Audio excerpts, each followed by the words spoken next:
How's everybody doing? Great to be learning with you on a Wednesday, Yom Revi'i. Let's light up the darkness. Who's in the house on a Wednesday? Melissa in Great Neck, John in Maine, Joe in the Inland Empire, Guy in Ohio, Bill in Mid-Missouri. Sharon in Lebanon, New Jersey says, welcome back. Thank you so much, Sharon. It's great to be back. Had a really wonderful trip to New York for a beautiful charity gala event screening of Guns N' Moses on Monday night at the Angelica to benefit Join Israel. Beautiful organization helping at-risk youth, families, and seniors in need in the Holy Land. And it went so well that I think the organization is possibly, looks likely, but it's not confirmed yet, but it looks likely they're going to do another event actually in Colorado. So stay tuned for that when that develops. We do have a screening this Saturday night. If you're here in the Los Angeles area, specifically Pasadena, it's going to be at Chabad of Pasadena this Saturday night. And because of that, I'm not going to be able to teach our class, AT Daily, Motzi Shabbos. So just fall another day behind. So no class Saturday night. I'll mention it again on Friday.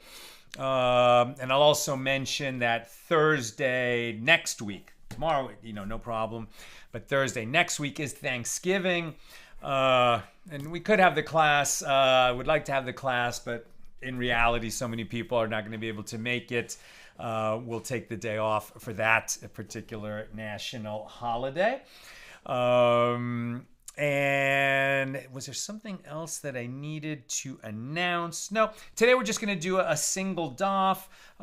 We're just a few pages behind on the schedule. Our daf tonight is page 146 here in Tractate Bava Basra, which was a scheduled page for November 18th. So really not bad because we got so far ahead. We're just 2 days behind. We'll make it up as soon as we can. Because there's going to be other days in the not too distant future, whatever. You know how it is. We move at our own pace. And by the way, very normal throughout the Daf Yomi world. Every shiur moves at somewhat its own pace, just due to the vagaries of scheduling for the teacher, the class, the location, the institution, etc. So we're doing fine. Okay. Who else is here? Sharon said, welcome back. Joseph Joe Urso, first timer from Englewood, New Jersey. Joseph, welcome. So great to have you with us. Joe in Boston, Shandor in the Bronx, Lucy in Minnesota, Barbara in Rochester, New York. Welcome, Jonathan in LA, Bella in Florida. Sharon, when will you do a screening in New Jersey? Yeah, when are we going to do a screening in New Jersey? It'll come soon, God willing. But at any rate, this is all just advanced screening. The real thing is going to be the theatrical release. That's coming together, should be happening in April. It takes time, it's a theatrical release. It's going to be coming to a theater near you, God willing. So we have big, beautiful hopes for the movie and what it's going to do. Can we please get rid of this anti-Semite in the comments? I don't like that. What else do we have here? Chaim in Florida, Alan in New York City, Marjorie in Georgia, Moshe in Las Vegas. Welcome, everybody. Yes, there are Chabads everywhere, and God willing, we have a really nice screening Saturday night, and it can just become a kind of, repeatable model, because I think it would be great, even after the movies come out, I would like to, bring the movie and give a talk at many Chabad houses. I mean, the movie's about a Chabad rabbi. It's an entirely kosher movie and a Kiddush Hashem, so it really ought to be possible and doable. Okay. Here we go. Our daf today is page 146 here in Tractate Bava Basra, the 23rd volume of the Talmud, continuing our journey through chapter 9. Tonight, opening Mishna number 6.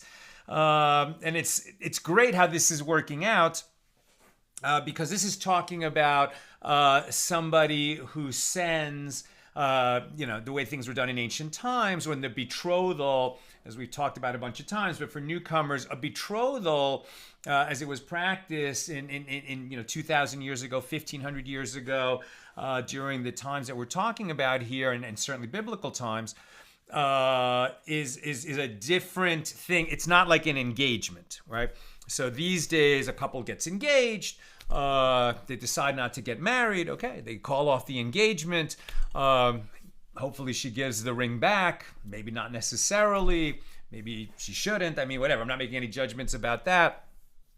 But other than that, they just go their separate ways. Betrothal is not that. If a betrothal is broken off, then the betrothed man has to give the formerly betrothed woman, in order to break it off, a get, a bill of divorce. So it's really sort of part one of the marriage process, but it carries with it some of the entanglement of marriage. And this would have repercussions, that a woman who was betrothed and then they broke it off with a get. So she's a divorced woman. She's not going to be able to marry a Cohen because he's not permitted to marry a divorced woman. So even though they never made it to the chuppah, to the full stage marriage, as it were, she would be a divorcee with respect to the prohibition of marrying a Cohen. And as we'll see here, because it's kind of more contract law repercussions, if during the time of the betrothal, where the husband is anticipating that they will move to the chuppah, to the wedding canopy, he's providing for her, and perhaps sending gifts and even lavish gifts, not only to her, but to her father, to her family, and then the betrothal ends. So what about those lavish gifts? Are they going to be returned or not? And I say this is timely because right now, this week is Parsha Chaye Sarah, the life of Sarah, but she dies at the beginning of the Parsha. Abraham goes through the whole negotiation to obtain a burial place for her, which is, we can visit it now in Hebron, the cave of Machpelah, the cave of the patriarchs. But then he tells, he appoints his head of his company, right? It's like if Abraham is the CEO of this enterprise of bringing the knowledge and the love of God into the world, then his COO is his man Eliezer, and he sends Eliezer, who doesn't call himself a director or executive director or vice president or COO. He is, he honors himself by calling himself a servant of Abraham, who is a servant of God. But at any rate, he appoints Eliezer as an agent to go and find a wife for Isaac, for Yitzchak, in the land that Abraham came from. He doesn't want Yitzchak to marry a Canaanite woman. So he wants somebody to come from his kin in the land that he came from. And of course, this leads to finding Rebekah and then bringing Rebekah to marry Isaac. But when Eliezer finds her, and he asks God to as a kindness to his master Abraham, to provide a sign, right? And he says, when I ask a woman that she should give me some water to drink, if she will say, I will give you water to drink and I will also draw water for your camels, then that should be a sign that this is the right woman. And then it immediately happens, which, by the way, is an incredible... normally, you're not allowed to ask God to send you a sign and to say, for example, well, this woman that I just met, if it's a sunny day tomorrow, I'm going to marry her. That's prohibited. There's actually commentary about that. You can't demand signs from God in that way. If a sign comes to you and it's clearly God speaking to you in the language of events, that's different. and you might say, God, please send me a sign. I'm lost. I'm not sure what to do. That's different. But if you sort of demand a particular sign from God, we don't do that. But Eliezer says this specific thing. If I ask her for water and she says, I'll draw water for your camels also, then that would be a sign. That is permitted because it's not really he's demanding a sign from God. What he's saying is, I'm looking for a woman of sterling character, absolutely sterling character who would be appropriate for my master's son, Isaac. And this shows what kind of a person Rebecca is. And in fact, when you read it closely, I've been fascinated. I'm really getting into the Hebrew this year, reading each Torah portion carefully in Hebrew. I don't want to make too much of a digression, but I'm just absolutely fascinated. I'm entranced. And the way that this all goes down is the camels. It's a big importance on the camels. It says, that Eliezer takes a camel from his master's camels. He goes to the place where Abraham's family lives. He goes to a well there where the maidens come out to draw water in the evenings. And when he gets there, it doesn't say he gets there. It says he arrives and he makes his camels kneel, right? So the camels take a seat. So when Rebecca comes on the scene, she sees his camels at rest. It's not like they're standing there panting in the heat of the desert so that you would think, oh man, those camels need water. Rather, there's no reason for her to think that these camels haven't been fed and watered. She's arriving at a scene. There's a traveler there. His camels are all resting on the ground. And he asks her for a drink of water. And he's got people with him. But immediately, because she's got that, she's like Abraham. Abraham was always looking to do a kindness for others, not waiting to be asked, but looking to proactively do a kindness for others. And that's what Rebecca does. She not only gives water to this, but she looks around. She says, you know what? Those camels might be resting, but have they been watered? And these people were all kind of living in agrarian society. Once you're looking closely, maybe she could tell that the camels needed watering, and she offers that without being asked. And then Eliezer knows that this is a special woman, and then it's only confirmed when he realizes that she's a cousin of his master, and it makes perfect sense, everything about it. What happens then? He arranges a betrothal of her to Abraham's son Isaac, to his master's son, and gives lavishly. Lavish gifts are given: a golden nose ring, heavy bracelets made of gold. Just imagine that he's just met this woman saying she's an appropriate match for his master's son, and then lays on her, extremely valuable gifts. Now, it all works out fine because they realize, this is the perfect match for her. Her mom, right, is I guess Abraham's cousin or aunt. I'm just forgetting right now. But they're family. All right, this is definitely their family clan, close family. The whole thing makes sense. And of course, it all works out. She says, "I will go," and she marries Isaac, and she is, just everything Isaac could have asked for and more. She is really a beshert, a soulmate for him. So it all works out. The question would be if it somehow didn't work out, if God forbid the story, if it was a different story and Isaac died before they got married, or she died before they got married, or something else interfered, what about those lavish gifts? Would they need to be returned to Abraham, or could Lavan and his family and Bethuel keep those gifts? So keep that in mind, that it's just literally happening in the Torah portion this week as we're reading about it here in the Gemara. Okay. Mishna number 6 here in chapter 9. With regard to one who sends presents to his father-in-law's house following his betrothal, right? So this would be if Yitzhak sent presents to Bethuel, right? Rivka's father. And really, Lavan was already very involved in this, who would eventually become Jacob's father-in-law.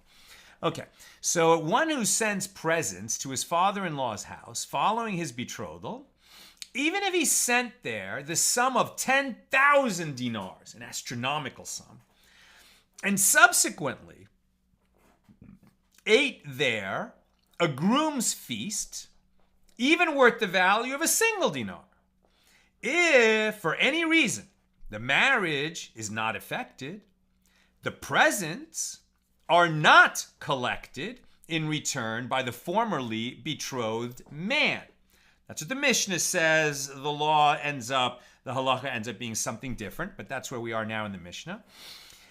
Continues the Mishnah, if he did not eat a groom's feast there, the presents are collected. Right? If the betrothal is broken off, he can take back the presents that he sent to his formerly betrothed wife's family.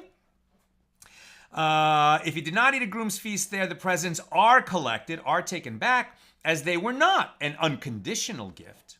If he sent many presents, with the stipulation that they return with her to her husband's house, i.e. to his own house, after the wedding, so these are collected if the marriage is not effected. If he sent a few presents for her to use while in her father's house, they are not collected. Okay, that's the Mishnah. This is one of those cases where the law, as it's spelled out in the Mishnah, is a little bit vague, a little unclear, and where the law ended up seems to be quite different than what the Mishnah says. So I'll just read it to you now. This is how the law ended up as it is stated in Shulchan Aruch. If one sent presents to his father-in-law's house, and then either he or his betrothed died, or if he retracted his agreement to the betrothal, the presents return in their entirety to him, except for food and drink. Right? If he starts sustaining the betrothed woman and even her family by sending food for them to eat, they don't have to return that. They don't have to pay for that. He was sending them what to eat. That's fine. But in terms of gifts like jewelry, furniture, furnishings, etc., those would be returned. And this is the law, irrespective of whether there are numerous presents or few, and irrespective of whether the betrothed man ate a betrothal feast at his father-in-law's house or not. If he sent monetary gifts or a few vessels for the betrothed woman to use in her father's house, and they were used, worn out, or lost, then she's not required to return to him items of money of equivalent value. But if they are still intact, they are returned to him. If they are not returned, he may sue for them in court, as it is evident that he sent them only as a courtesy. And this ruling is in accordance with the statement of Ravin the elder, who disagrees with the ruling of our Mishnah. Okay, let's move on to the Gemara. The Mishnah states that if the betrothed man ate food worth even a single dinar at his father-in-law's house, the presents are not returned. And Rava says this applies specifically to the value of a dinar, but if he ate food worth less than the value of a dinar, it is not so. And the Gemara asks, well, isn't that obvious? As we learned in the law, as we learned the halacha in the Mishnah, with reference to the value of a dinar. The Gemara answers, it is stated, lest you say that the same is true, even in the case of less than a dinar. And the reason that the Mishnah teaches the law with reference to a dinar is that it teaches the matter in the manner in which it typically occurs. And one does not usually eat less than that. And Rava therefore teaches us that the formulation of the Mishnah is precise. The Mishnah is not referring to the value of less than a dinar.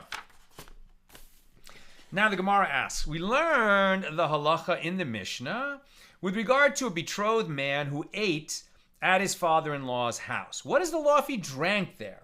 Right, so apparently if he ever came and he ate there and they provided a meal for him, right, then they did more than just provide the daughter that is going to be betrothed, and then they would sort of acquire more rights in whatever gifts he sent.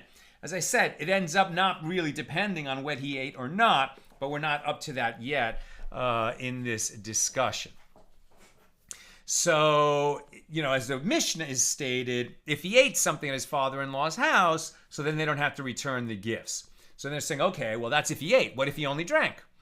So we learn the halakha in the Mishnah with regard to a case where he, the betrothed man, ate there. What is the law if his agent ate there? Like sending Eliezer in order to betroth the woman. So we learn the law in the Mishnah with regard to a case where the betrothed man ate there at his father-in-law's house. What is the law if his father-in-law sent him a feast to his own home? if they provided the food, but he didn't eat it in his father-in-law's house, does it produce the same result, according to the Mishnah? And the Gemara answers, come and hear a proof. Concerning one of these matters, as Rav Yehuda says that Shmuel says, there was an incident involving one man who sent to his father-in-law's house 100 wagons full of jars of wine and of jars of oil, and 100 wagons full of silver vessels, and 100 wagons full of gold vessels, and 100 wagons full of garments of fine wool. Are we in the realm of hyperbole? Or are we saying, a department store owner really wanted to marry this woman, and so he sent truly lavish gifts, right? Like truckloads of important merchandise. And he rode over to his father-in-law's house in his state of joy, and he went and stood by the entrance to his father-in-law's house. And they brought out to him a cup of hot drink, and he drank it, and he subsequently died. So he died. He was not able to complete the betrothal. They didn't give him a meal. So even according to the laws it's laid out in the Mishnah, he didn't eat a meal. He only had a hot drink. So all these lavish truckloads of important, expensive merchandise, does it come back to his estate and go to his heirs? Even if he doesn't have children, maybe to his brothers or to his father? Or does it remain with his father-in-law because it was sent for the purpose of betrothing this woman who is not able to marry because he died? So what happened? The question arose as to whether the presents must be returned to the heirs of the betrothed. And Rabbi Acha Sar Habira raised this halacha, this law, before the sages in Usha. And they said, presents that are typically consumed are not collected, right? So if he sent over food that would be consumed, he doesn't get that back. But those that are not typically consumed are collected. So the silver and gold vessels would be returned. So one can conclude from this incident that even if the betrothed man only drank some liquid rather than had a whole meal at the home of his father-in-law, at least some of the presents cannot be reclaimed, those that are consumed, food. Now the Gemara asks, can you learn from this incident that the presents cannot be claimed, even if he ate or drank less than the value of a dinar? Since a cup of hot drink is not worth a dinar? Rav Ashi said, who shall say to us that they did not grind a pearl worth 1,000 dinars and serve it to him to drink? In other words, you're assuming that a hot drink is worth less than 1 dinar. You don't know what was in that drink. Maybe it was a very special concoction, and it was worth more than a dinar. And the Gemara asks, can you learn from this incident that even if they sent the feast to him, the presents cannot be reclaimed? As he drank at the entrance and he did not actually enter inside his father-in-law's house. And the Gemara rejects this conclusion. Perhaps the entire entrance of his father-in-law's house is considered to be like his father-in-law's house. So the fact that he ate that hot or had that hot drink at the entrance would be considered that he was at his father-in-law's house, even if he was, on the porch but not inside. So we can't learn out from this what the law would be according to the Mishnah if they sent food to him somewhere else rather than eating it at the prospective father-in-law's house. A dilemma was raised before the sages. Rava states that if the betrothed man ate less than the value of a dinar at his father-in-law's house, and the marriage is not effected, he can collect the presents he sent. So what is the law concerning whether he must divide the value of the presents and claim only part of the value in proportion to the amount that he ate? And what is the law concerning the enhancement of the value of the presents? Does one say, since the law is that they are extant and they are returned to him, therefore they were enhanced under his ownership? In other words, if he sent over presents that somehow, it was like plants, like maybe they were potted lemon trees, right? And they were over there for a while and, they bore a bunch of fruit. Do they return with, all the lemons that are now on those lemon trees? Or the fact that they grew while in the father-in-law's house, maybe he can cut down all those lemons. That's what's being asked, the value of the enhancement. Does one say that since the law is that if they are extant, they are returned to him, therefore they were enhanced under his ownership, since they come back to him, it's as if he owns them, and that's why he gets the enhancement? Or perhaps, since the law is that if they are lost or stolen, the betrothed woman's family is required to repay him, therefore they are enhanced under her ownership, and that enhancement doesn't come back to him.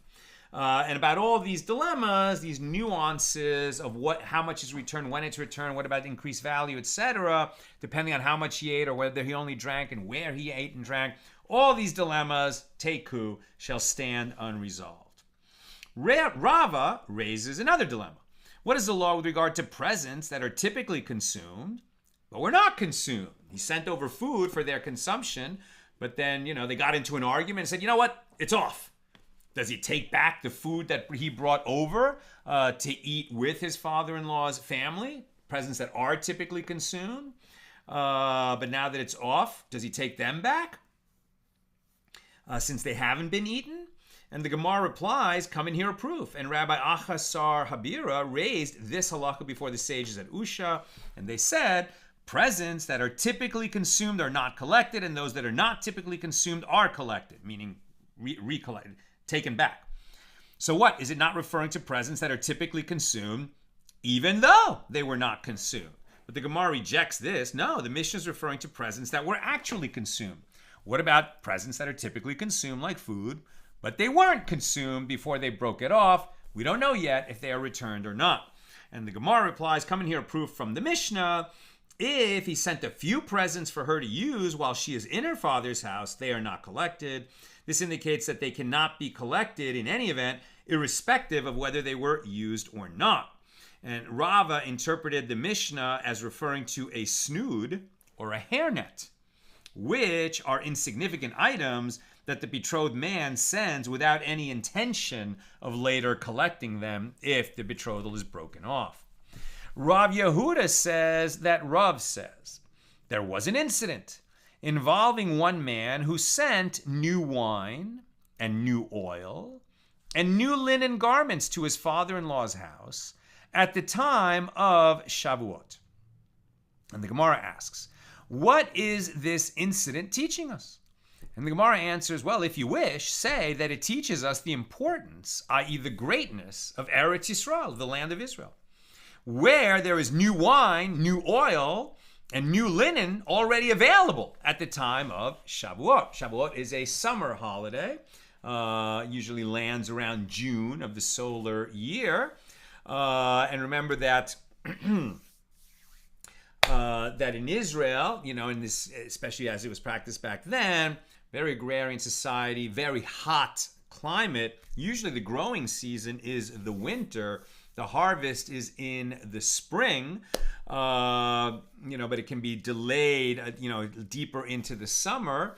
But they're saying that already by the time of Shavuot, which can be as early as May, usually around June or early June, that already they've got not just the crop, right? But here they're talking about new wine, right? So the grapes have been harvested and made into wine. New oil, meaning the olives have been pressed into oil, and new linen, right? That the flax was harvested and processed and spun and made into linen. So just something about the sort of yearly cycle as it was practiced then, not something that we're going to be learning about our topic, right? Which is whether gifts are collected when a betrothal is broken off. Rav Yehuda says that Rav says, there was an incident involving one man who was told that his wife, i.e. his betrothed, was one whose sense of smell was impaired, right? So this would constitute a blemish. In other words, if there was something wrong with his his wife-to-be, his betrothed now, will become his full-fledged wife if they get to the chuppah, to the wedding canopy. So when they were betrothed, this is the sort of thing you have to disclose. Might not sound like such a big deal. Her sense of smell is impaired. I mean, you're going to break off a betrothal because of that? Well, not so fast. When they're saying that the sense of smell was impaired, it wasn't like, that she has trouble telling one variety of rose from another by its fragrance. What they're saying is like sadly, some people like after COVID lost their sense of smell. And somebody who loses their sense of smell entirely often loses much or all of their sense of taste. And in a prospective wife, that might imply that she's going to have trouble cooking, right? And so this would be something that a prospective husband would want to know about. And so if it was something that her family hid, and then it turned out that it was true, then this would be like a breach of contract of the betrothal. So this man, who betrothed this woman and thinks she's great in every way, but had no reason to know whether she has a valid sense of smell or not. Now he's told that she doesn't have she doesn't have the sense of smell that he was led to believe she would have. Now he's suspicious of her. So what did he do? He followed her into a ruin, carrying a date with him, right? A date like from a date palm, to check her, to see if she could correctly identify the smell. And he said to her, "I smell the scent of radish in the Galilee." Now on page 146b. She said to him, "Who will give us of the dates of Jericho, that I shall eat them?" And this actually communicated to him that she could smell the date that he brought with her, right? So he tested her, and she passed the test. She could smell what he brought with him so that she would be able to see if she could smell it. But then the next thing that happened is that the ruin in which they were standing, right, some old broken down building, collapsed. And it collapsed on her, and she died. So what's the issue here, right? The issue here is that they don't make it to the marriage. If we're talking about that he sent lavish gifts to her, which are currently, let's say, in her father's house, right, his prospective father-in-law's house, well, they didn't make it to the wedding canopy. Are these things going to be returned or not? So the sages said, since he went into the ruin after her only to check her sense of smell and not for the purpose of consummating their marriage, if she dies, he does not inherit from her, as the marriage was not effected, and a man does not inherit from his betrothed. So it has nothing to do with the return of betrothal gifts. It's actually a whole new issue is being brought here. Right? The Gemara will do that. So the issue here, the whole thing about her sense of smell and the date, really has nothing to do with the legal issue that's at hand. The legal issue at hand is they were betrothed. Everyone agrees that they were betrothed. If a couple that is betrothed seclude themselves, right? If they take a hotel room together and they spend the night there, well, then there's going to be a suspicion, if not an assumption, that they got physical in that hotel room. And a betrothed couple that sleeps together is now a married couple, okay? Because consummation, having sex, is one of the ways that you move from betrothal to marriage. The typical thing is you and your virgin bride, or maybe she was married before, but you haven't consummated with each other. You become betrothed, and then you go stand under the wedding canopy, and then you go on your honeymoon. But bia, as it's known in Hebrew, physical consummation is another way that they can move from betrothal to marriage. Now, why did they go into this ruin where they were secluded together, right, behind walls, where they would have had the opportunity to get physical? And we would at least suspect that that happened. It wasn't for the purpose of a physical consummation. He wanted just to test her to see if she could smell that date, to see if her sense of smell was impaired. Since it wasn't for the purpose of having sex, they're still betrothed, but they didn't get married. And what they're telling you here is that if she dies, he is not her heir. A husband inherits from his wife. A husband does not inherit, a betrothed man does not inherit from the woman to whom he is betrothed. That's the legal issue here. And we have no reason to believe that they consummated if they had, let's say he was a poor guy and he was marrying a very rich woman. Maybe her father had already died and she was an only child and she actually owns substantial property. Once they get married, if she dies, he inherits that property. But if they're only at the betrothal stage and she dies, he does not inherit. So the question here was, now that they were secluded in a ruin, can we say they were secluded for the purpose of consummation? Answer, no, because they were there for a different reason. New subject. The Mishna, our Mishna teaches, if he sent a few presents for her to use while they are betrothed and she's living in her father's house, they are not collected if the betrothal is broken off. Ravin the elder was sitting before Rav Papa, and he was sitting and saying, whether she died or whether he died, or whether he retracted his agreement to the betrothal and divorced her, the presents returned to the betrothed man or his heirs, but food and drink do not return. That is the law. If she retracted her agreement to the betrothal and requested a divorce, then even a bundle of vegetables returns to the betrothed man. Rav Huna, the son of Rav Yehoshua, said, when the presents are returned, the court appraises for the betrothed woman's family the sum they must repay for any meat that he gave her, according to a reduced assessment of the value of the meat, and not according to the price of that the betrothed man paid. And how much less is the reduced assessment? Up to 1/3 less than he paid.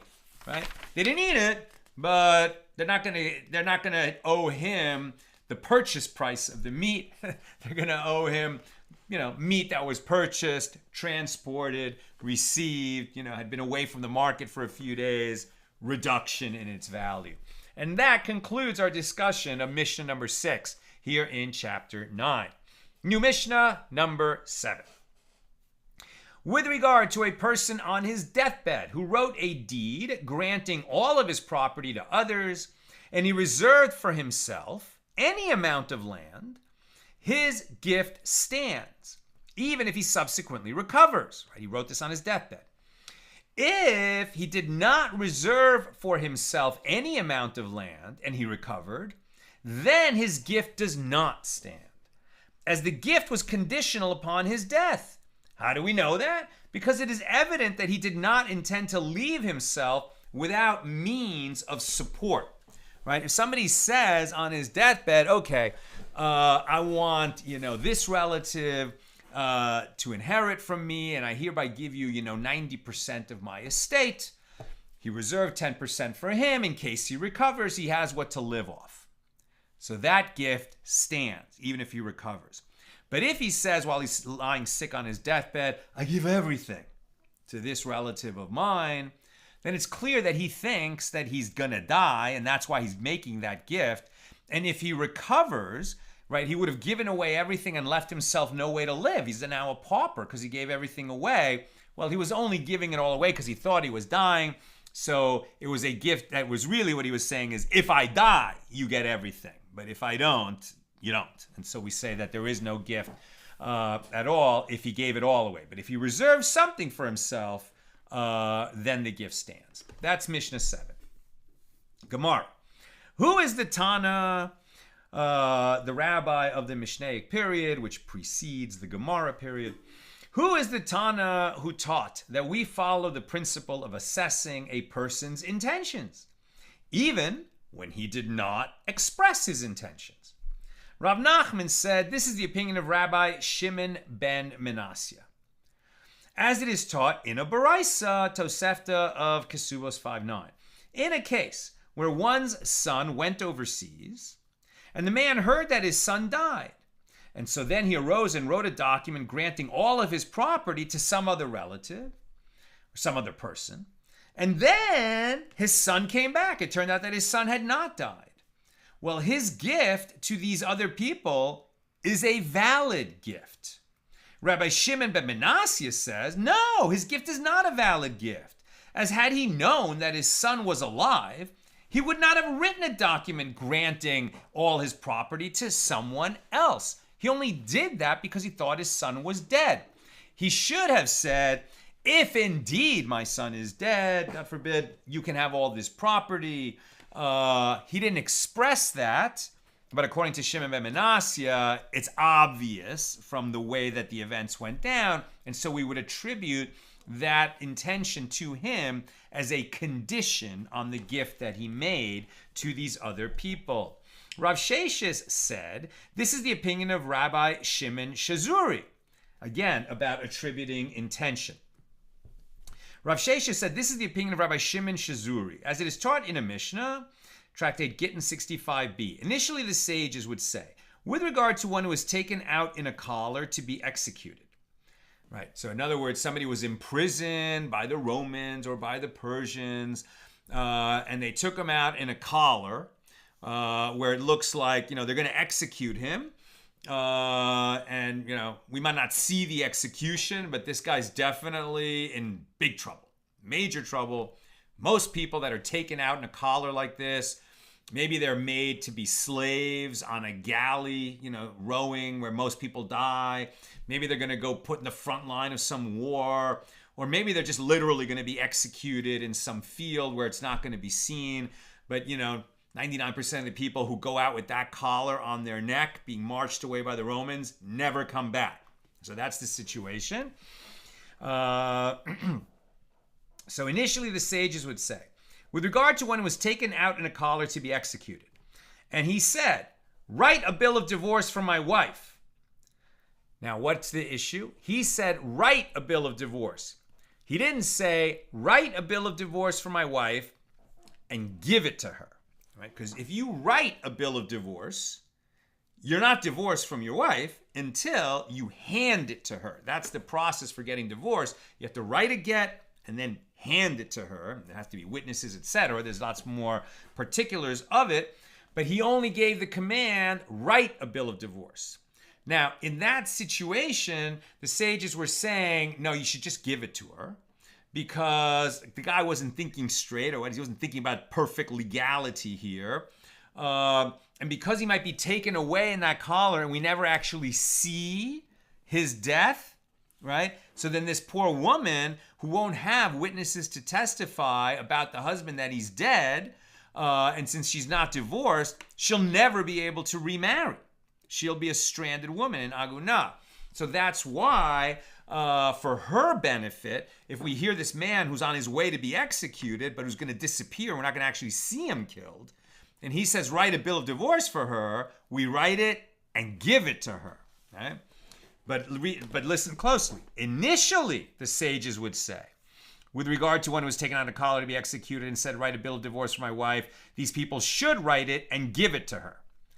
Although he did not explicitly say the word give it to her, this is understood to have been his intention to release her from the necessity to perform levirate marriage or chalitza, another aspect of this. Even if they do see him executed, if he said write a get for her and he meant write it and give it to her, then she'll also be released from the chalitza or yibum obligation. If he left a brother and no children, she won't be able to remarry until she either performs the chalitza ceremony with that brother or marries that brother. And then if that second brother dies, then she'll go marry someone else. But let's say that brother, they know he exists, but no one knows where he is. Again, she would be stranded and wouldn't be able to get on with her life and remarry. And so, again, for her benefit, this guy walking out in a collar to be executed says, write her a get. They write it and give it to her. They then said, that's what the sages initially said. They then said that this halacha applies even to one who sets sail and one who departs with a caravan to a far-off place. It doesn't have to be so, cut and dry as the Romans are marching him off, and 99% of the people who are marched off in that way never come back, right? They don't see him executed, but it's so likely that, if he says write a get, they'd write it and give it to the wife. Then they're expanding that, because I guess a lot of women were stranded, if he was just going on a dangerous mission, if he was an astronaut, if he was a sailor, if he's going somewhere not, 99% of people don't come back, but even, just a lot of people don't come back, and he says on his way out, write her a get, they write it and give it to her. a get is given to his wife under these circumstances, even if her husband only said, write the get. Rabbi Shimon Shazuri says, even in the case of one who is dangerously ill, who gives that instruction, they write the get and give it to his wife. And the Gemara asks, and what is the reason that Rav Nachman does not interpret the Mishnah as being in accordance with the opinion of Rabbi Shimon Shazuri? And the Gemara answers, Rav Nachman holds that it is different there. As he said, write a get, thereby partially stating his intention to divorce her.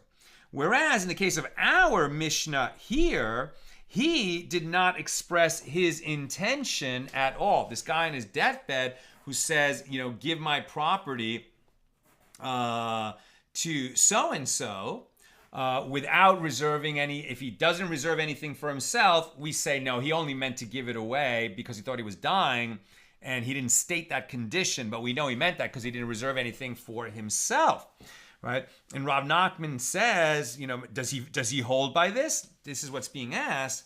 Rav Nachman does not interpret the Mishnah as being in accordance with Rabbi Shimon Shazuri. Rav Nachman holds that it is different there, as he said, write a get. So when he said write a get, he's already talking about divorcing his wife. We get that. But here, with respect to this gift, he doesn't say anything about, if I survive, it's not a gift. Now, the Gemara asks, and what is the reason that Rav Sheshis does not interpret the Mishnah as being in accordance with the opinion of Rabbi Shimon ben Manasseh? And the Gemara answers, an assessment of a person's intentions that is clearly proven is different. And it is possible that Rabbi Shimon ben Manasseh does not apply this principle where the person's intentions are less evident than the guy in a collar being marched out and saying, write a get for my wife. The Gemara asks, who is the Tana, who is the rabbi of the Mishnah, who taught that which the sages taught?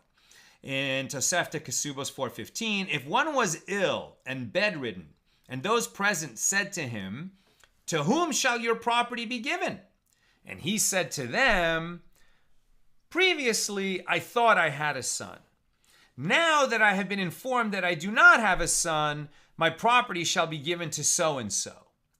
Or if he was ill and bedridden, and those present said to him, to whom shall his property be given? And he said to them, previously I thought that my wife was pregnant. Now that I have been informed that my wife is not pregnant, my property shall be given to so-and-so. Okay, so now he is stating,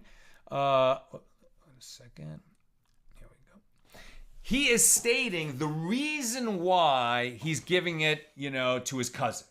He thought he had a son, then he learned that he doesn't have a son or that his son died, and so he's saying, give it all to my cousin, right?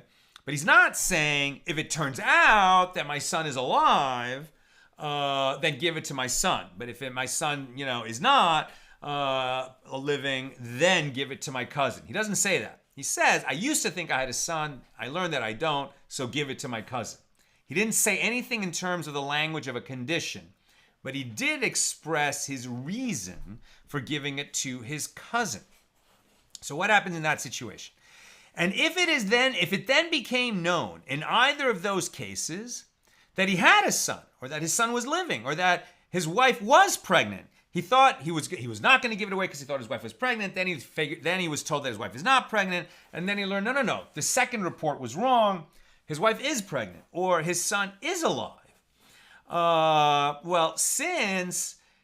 then in that situation, his gift to the cousin is not a valid gift, since he clearly indicated that he bestowed the gift on that recipient only because he thought he had no heir. He didn't state it as a condition, but he made his intention known expressly. I'm almost done. Questions or comments, please get them in. I'm at the top of 147a, and I'm almost done. The Gemara asks, so shall we say that this is the opinion of Rabbi Shimon ben Manasseh, and not the opinion of the majority of the rabbis who disagree with Rabbi Shimon ben Manasseh? So the Gemara rejects this. You can even say that this is the opinion of the majority of the rabbis, as the case where he said, I thought that I had a son, is different, since he stated the reason for his actions. But where he didn't state the reason, he just gave all his money, right, to the cousin without saying why. He's lying on his deathbed. He thinks he's dying, but he didn't say anything. He didn't say, I think I'm dying, therefore give everything to my cousin, implying that, well, if I'm not dying, I don't give everything to my cousin. He's on his deathbed, but he didn't say that. So the Gemara asks,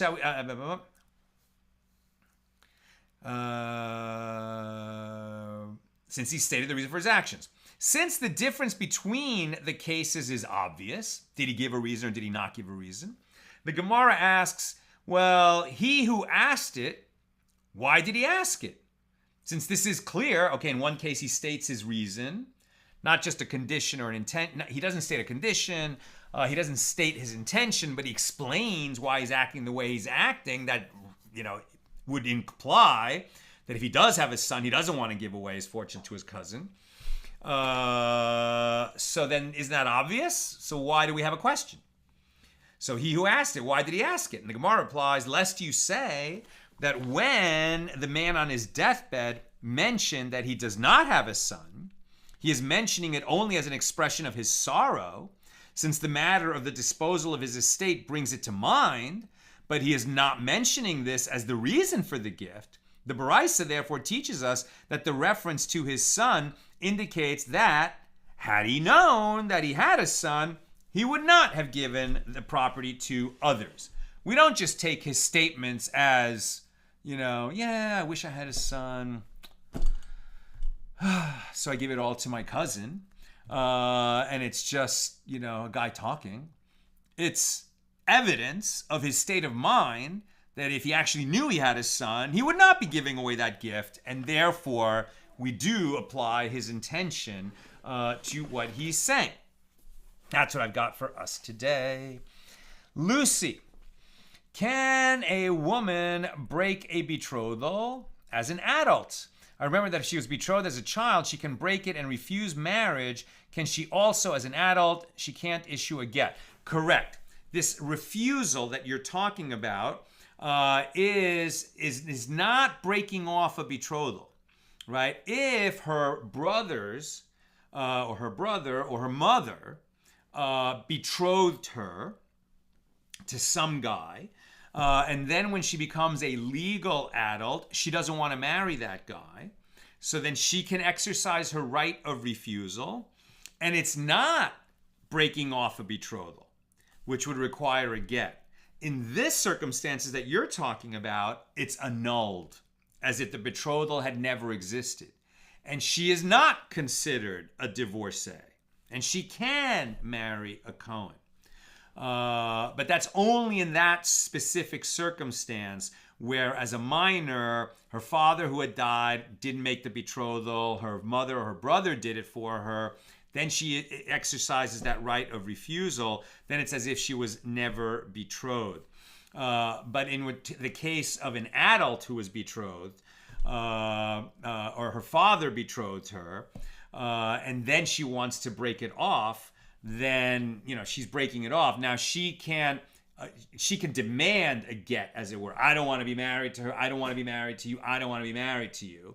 And it's just going to refuse to go live with that guy. I mean, there's no point in being married to a woman who's going to act that way, right? So she can't issue a get. She's essentially demanding the get. He doesn't have to give it to her, and she could be stranded in that way. But in the normal course of things, the court would force him to give the get. She won't be able to keep any gifts that were given. So that's the way that situation would play out. Sharon, I teach the Torah Parshiot, right, the Torah portions, through the lens of Hebrew. It is such a great vehicle, and many of my students have diverse learning needs. Yeah, I mean, like, my Hebrew is just not great at all. I'm always working on it. It's really a commitment, though, that I made this year I want to go up a notch. I didn't bring it in here, but Sharon is obviously familiar with it, but Art Scroll makes beautiful interlineal translations of the Torah, of the Bible, of the prayer book, where there's the translation of every Hebrew word under that word. And you can just learn so much, and your Hebrew improves so much.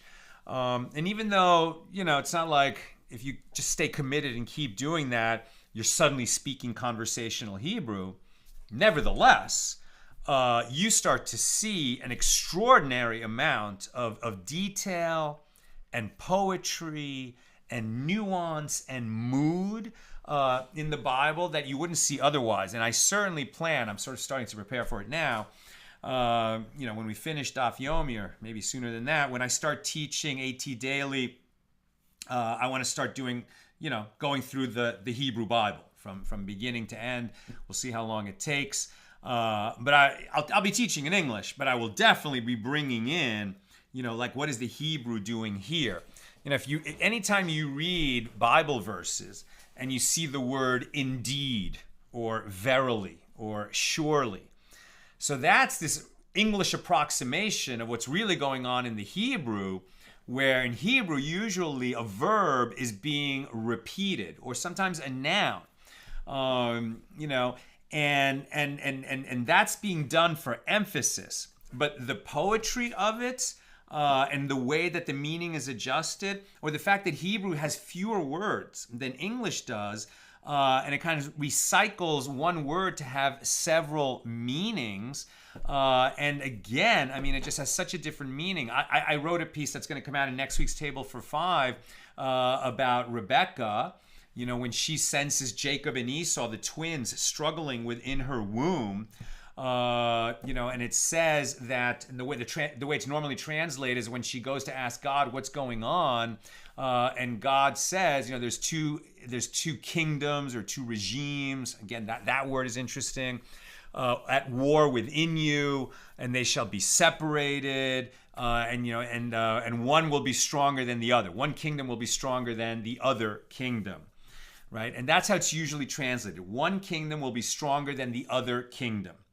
And so, our sages learn out from that Jacob, who represents Israel and sort of Bible values, somebody who lives a moral life, and Esau, who is the forebear of Rome, but really represents kind of power and the drive to barbarism, power, pleasure, etc., sort of the antithesis of Torah values, that always one would have power and one would be ascending and the other would be descending. And then when the other comes to be in control, the one who's when Jacob is in power, Esau is down. When Esau is in power, Jacob is down.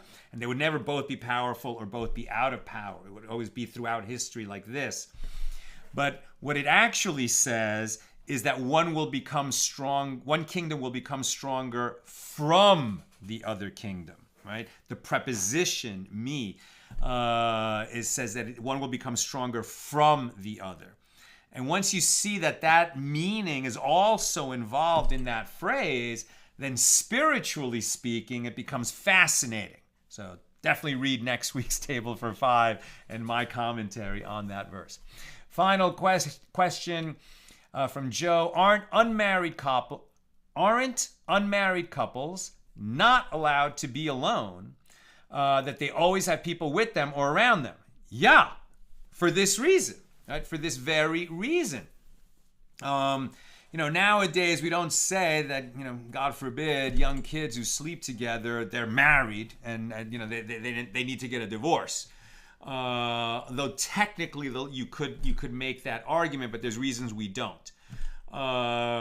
But especially in ancient times, it was a huge thing that if a young couple was secluded together, even if they both said, no, we didn't have sex, we weren't together in that way, but they were secluded in a situation where they might have, then there's going to be a doubt whether they did it or not, and whether she is now available and free to marry some other person without getting a get from that guy. And that uncertainty, could really create a tremendous hassle for her and make it very difficult for her to get married. And to prevent that, right, they would always have a chaperone and they wouldn't let them be secluded until they were married, exactly as you're saying. That's what I've got for us today, and with God's help, we'll be together again tomorrow, Thursday at the regular time, 6 p.m. Pacific. Have a great night.